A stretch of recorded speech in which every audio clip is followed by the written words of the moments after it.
sunny and rainy right now.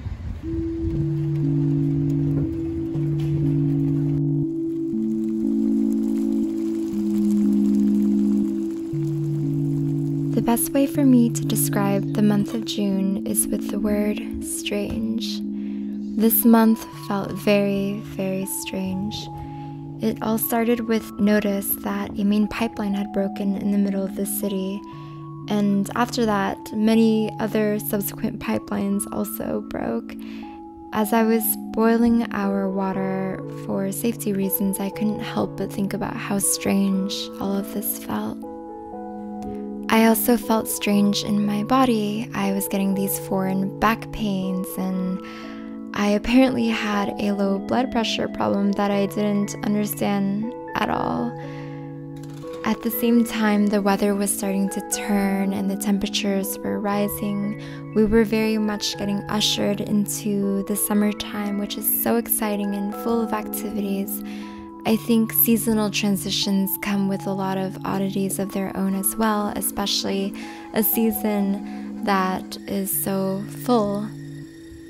This month was very much about the balancing act between excitement and overwhelm. But I have noticed that we have a very rooted home life that makes me feel like the overwhelm can be kept at bay. I think they're just a system of rituals, maybe not systems, but more like habits or regular things that we'll do around the house that make me feel very grounded in our day-to-day life in a way where the extremes of stress and excitement can't really sway me too significantly. A lot of the practices do revolve around the kitchen, and they can be as simple as making sure that we clear out the fridge and nothing gets wasted, or on the other hand, making sure that we have a lot of visual bountifulness all around us, whether it's on our plates or in our pantry. I know this sounds really simple, but these are the things that make me feel like there's like a foundation in my life that is keeping me anchored.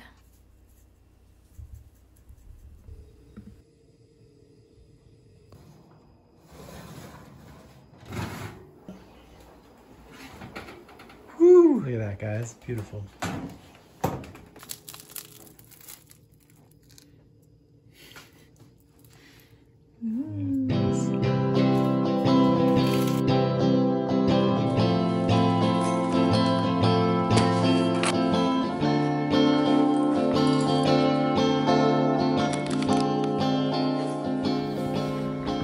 There are a few things I've been working on simultaneously, sort of switching back and forth between projects as I have available materials, but now that I have everything necessary, for example, I've been working on this painting here, some mixed media work along the background in the negative space. I was also planning on doing gold leaf on all this white space here, and I was missing both tracing paper and gold leaf, but now that I have both, I can continue. I also bought some Mod Podge to repair some of my older paintings that have flowers pressed onto them, and the flowers have been kind of coming off loose, so I want to make sure that's like really sealed in. And then I got some sculpt leaf, an experiment for something bigger. I have these ceramic bowls that I've been making. I wanted to make a set of 4 and figure out an interesting design or motif that I can decorate it with the underglaze. But I only made 2 so far, and I want to make 2 more.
have discovered that there are peppers growing on our peppercini plants.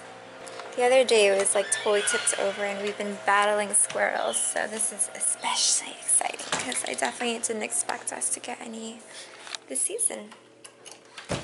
Good times. Also, this fig tree is doing quite well for itself, though I need to repot it so it can actually have room to grow.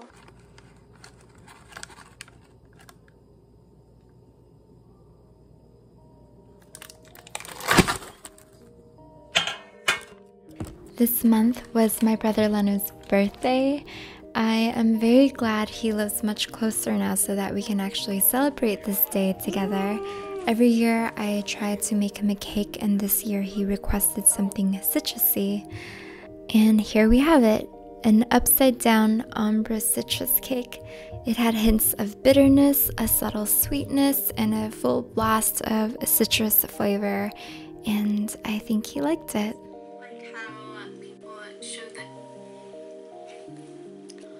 Okay, I've noticed that I've been neglecting a lot of more computer-based work. I just never feel like doing it when I'm in the studio. Because when I'm in the studio, I'm like, well, I should be painting. This is a painting studio. So I'm gonna go to the library today. It's hard to choose that because now I have to get dressed, but perhaps I should get dressed no matter what anyway. Alright, I'm looking very matronly, but I don't usually get to wear white at the studios, so that's what we're going with. Merlin, you're on Merlin.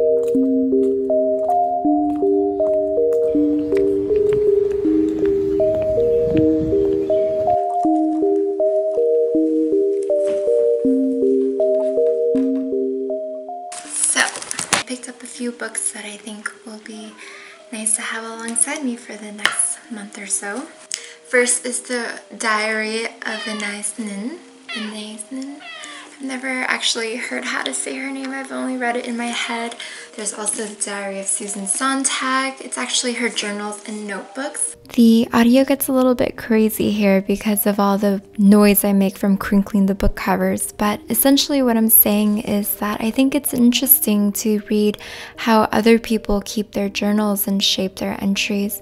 I think I've noticed that others tend to be a bit more analytical and observational of the things that they're witnessing in the world or reading in books, watching in movies, whereas mine comparatively are like hyper emotional and personal. I don't necessarily know that that's the best mindset to approach writing from, so I'm just thinking about what it might mean to practice more of the former.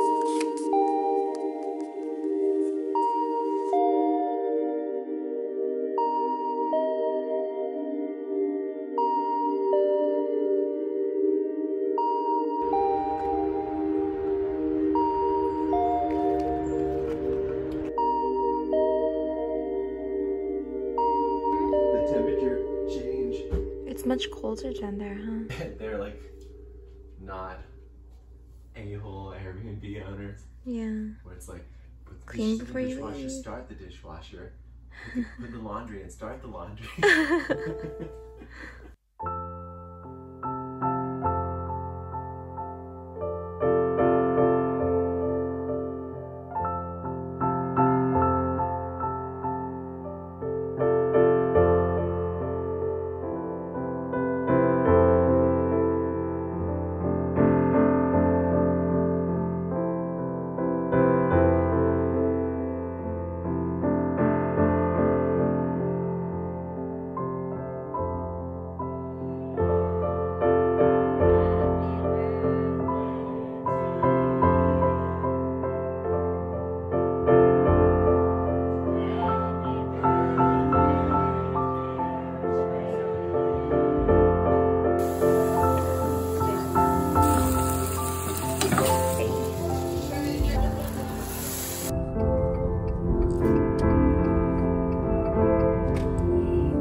In the middle of June, we made our way up to Western Pennsylvania and New York for a week to visit family. A little bit of this.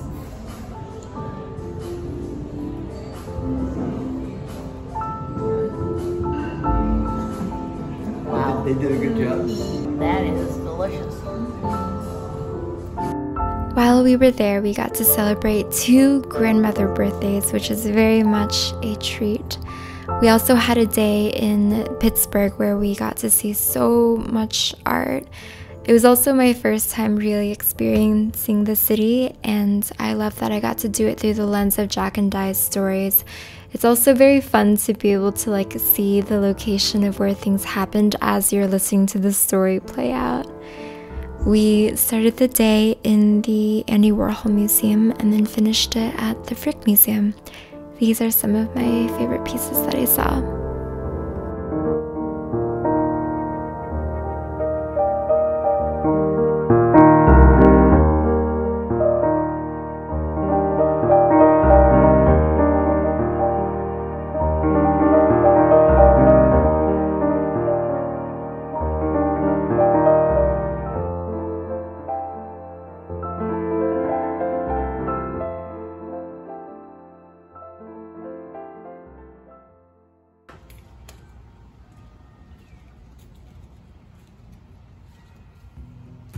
Tell me once, one last time,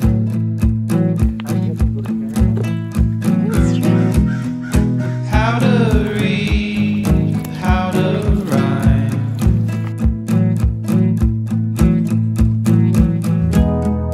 Tell me what I should do.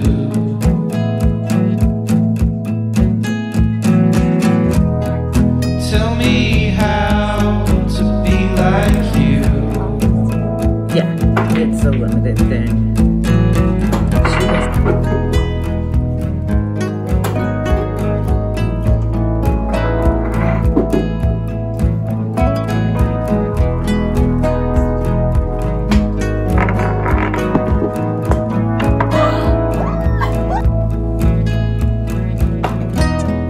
Rain, it falls on your car.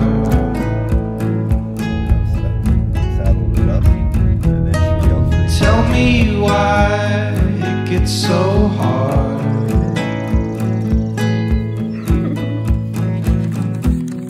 Growing up, Those are huge getting by. I didn't document the latter half of our trip in New York, but overall it was very peaceful and restful. When we got back to Atlanta, however, we very quickly got ushered into a very busy week at the film lab. Like I said earlier, this month was very much all about balancing overwhelm and excitement. It's very easy to look back on this fondly and not remember any of the stress in between, but it's also equally as easy to only remember the stress. So I think we're reaching equilibrium here. Same old street, same old fool.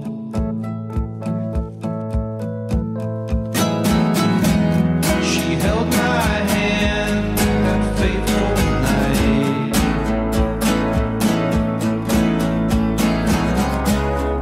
Halloween, high as a kite. I guess it's easy, such is life.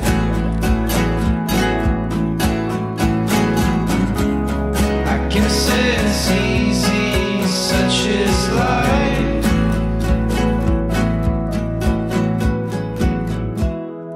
Walking back to your door.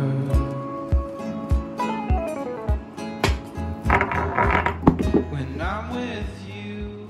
That was such a masterful. That was a shot.